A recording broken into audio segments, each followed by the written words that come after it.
Hey folks, welcome to Running Amok Off Grid. We are Rob and Nick. Last week we shared with you the importance of having water on hand for the land, the animals and an emergency fire. We feared for our animals and home, and we knew at that point that we were ill prepared. This fire was way too close for comfort. Alright, Piggy Wigs. We had to set up a firefighting unit to have on standby in case of any other emergency like this. It was a massive learning curve and a huge realisation that we still have a lot to learn living off grid and caring for our home and animals. Rob always says though that out of every bad thing comes something good. And this event taught us to be more prepared, and it also brought this beautiful girl into our lives. Our neighbours have cattle, and this fire topped off a tough drought, leaving virtually no grass for their herd. They brought in bales of feed, which cost them thousands of dollars, and in the end, they had to send many of their herd off to market. After the fire, this little heifer was found without a mother and had obviously been motherless for several days. She was in bad shape.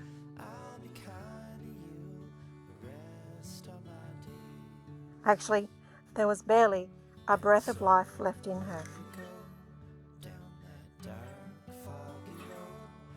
Try as we may, she was just too far gone to even drink formula from a bottle.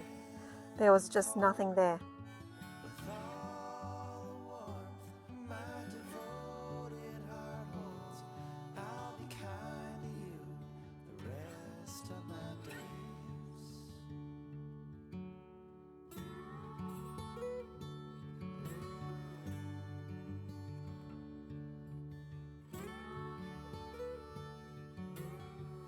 We decided to try stomach tube feeding to see if she'd spark up.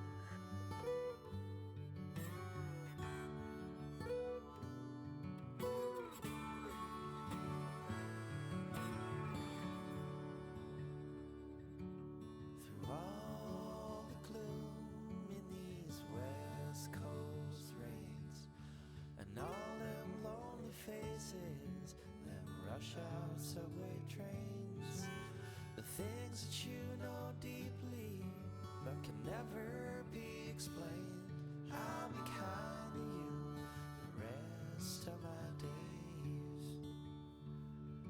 And so when you go, take We gave her some milk, but mostly electrolytes. She was quite emaciated. with all the warmth my devoted heart holds. I'll be kind to you the rest of my days. We moved her inside where I could watch her closely and feed her small regular feeds of milk and electrolytes. So she drank and she slept. 400 ml, but by the looks of it, it's pretty much what she's been doing anyway. It's only 50 ml difference, isn't it? Yeah. I got dirty hands.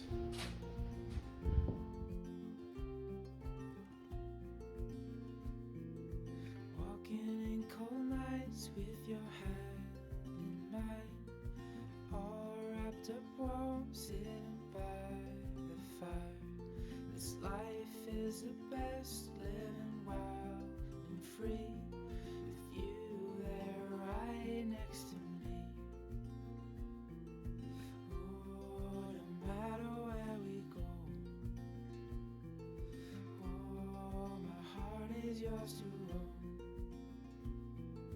Through all the storms, I'm by your side. Through days of warmth, I'm by your side.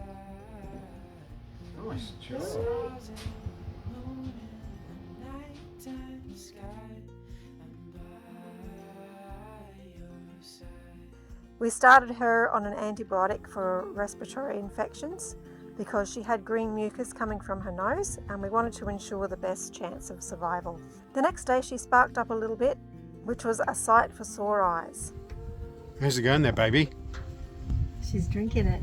She's drinking it nice and slow and steady. That's beautiful. Oh, yeah. What do you got in there? A little bit of honey, natural honey from John, and a couple of grounds of sea salt. Oh, okay. Obviously tastes good. She's definitely getting better. After losing our first calf, Mocha, we now had a new little bundle of joy to be a friend for our Betty. Mocha was born with meningitis, presumed to be caused from a hairy caterpillar ingested by Betty and penetrating the uterus. Mocha had swelling of the brain, and it took intensive care with a hope that she would recover. But the day eventually came when we had to let her go. The sun slowly crept into the sky. It filled the morning air with warmth and life. Sounds of birds. So we're no strangers in caring for a newborn calf. For 3 weeks in the dead of winter, day and night, we cleaned Mocha, turned her over, milked Betty, and bottle fed Mocha. Oh, no matter where we go. Oh, my heart is yours to own. After 3 weeks, there should have been improvement, but there was none. Through all the storms, I'm by your side. Through days of Our hope for a healthy, energetic calf was lost, and we had to let her go. That was one of the hardest things we've ever had to do. But now our focus is Desert Rose, named after the conditions she was orphaned in, a desert fire, and the fully bloomed desert rose she lay beside here during her recovery. So we kept on with high hopes once again that this time we would successfully raise this calf that rose from the desert. Sometimes it seemed like deja vu, the 3-hourly feeding and the little response.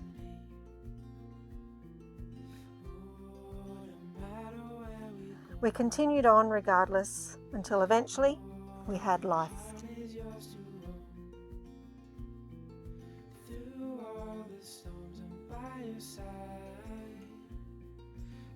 She was up and away, unsteady but sure. like stars in the moon in the nighttime sky. I'm by your side.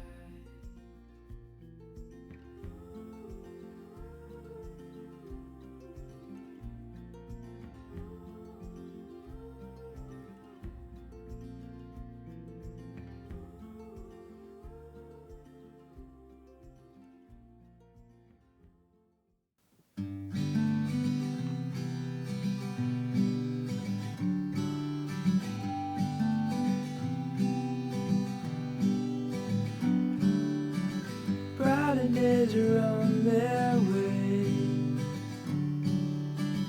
Forever's how long they'll stay. Brighter days are on their way.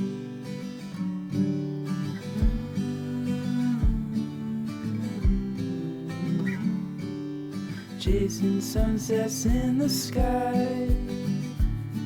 Won't let these moments pass us by. Take my hand, don't be afraid. The brighter days are on their way.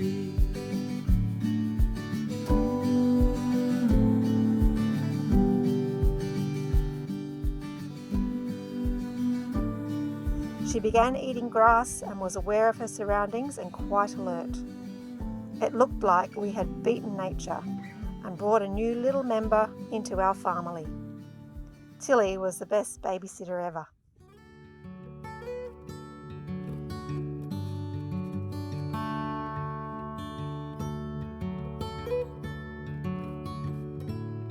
On the third day, Desert Rose seemed to be thriving, so we moved her onto a standard calf formula from the fortified starter we had had her on. And this is where our knowledge failed us. And all them crows with their strange mournful cries, the lowest lows and the grand soaring highs, I'll be kind to you the rest of my days. The change in formula brought on a severe case of scours, and Desert Rose was struggling for life once again. We have since learnt that there are preventative medications, but at the time we weren't aware of them. Desert Rose, like 70% of calves under a month old, lost her and our battle against scours and gracefully left.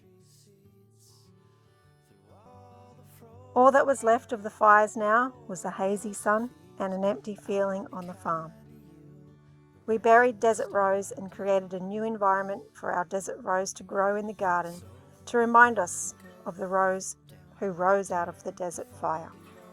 If there's one thing that you know when you're out in the cold, with all the warmth my devoted heart holds, I'll be kind to you the rest of my days.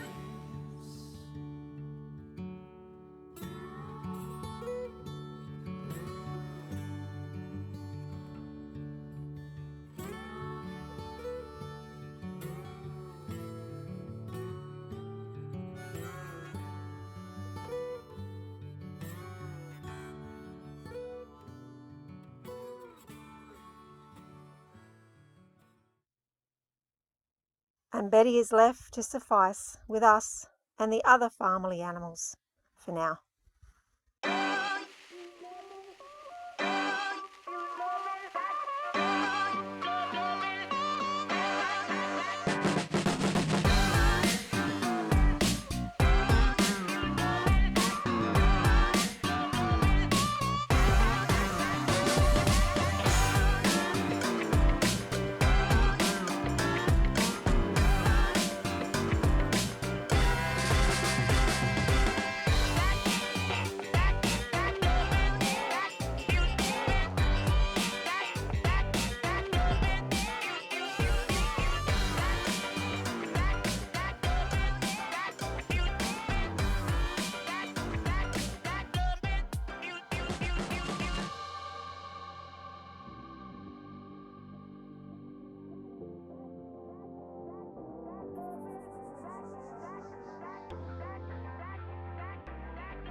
Thanks for watching.